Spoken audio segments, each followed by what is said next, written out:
Members of the Twin Cities Somali community are holding a vigil right now to pray for victims and survivors of a terrorist attack in Somalia over the weekend.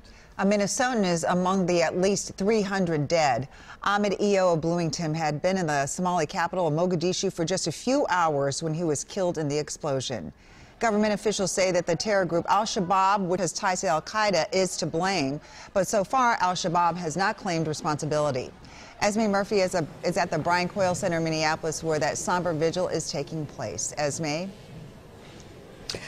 And actually, I can tell you, Amelia, that vigil is just breaking up right now. It's lasted about an hour and a half. There were top political officials here, including Congressman Keith Ellison and Mayor Betsy Hodges of Minneapolis, expressing their condolences to the people of Somalia.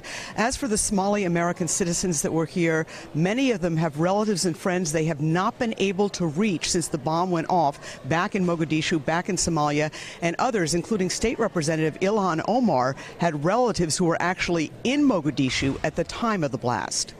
Ahmed Herzi, the husband of State Representative Ilhan Omar, was sharing images on social media of an ordinary day in Mogadishu when his post took a dramatic turn. He wrote, "Massive explosion in Mogadishu."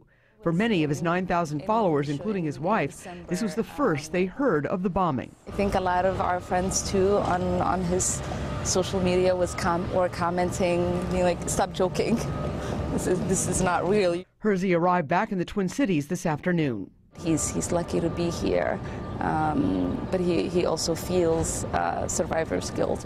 Representative Omar says many families in the Twin Cities have loved ones unaccounted for. I have a niece who is missing her cousin. One Minnesotan is known to have died in the bombing. 50-year-old Ahmed Eo of Bloomington was on a short trip to Somalia and was in his hotel when the bomb exploded.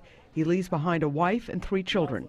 At an afternoon news conference, community leaders pleaded for help for the victims and criticized President Trump for not condemning the attack. If this attack has targeted people of other faith or other races, we believe he would have made an immediate comment on his social media or in another form of statement. And while the president has not commented personally on this bombing, the State Department yesterday did issue a statement condemning, in quote, the strongest of words, the bombing. As for these victims and as for the family of Mr. Ahmed Eo, there have been GoFundMe pages set up, and we have links to those GoFundMe pages on our website at WCCO.com. All right, Esme, thank you.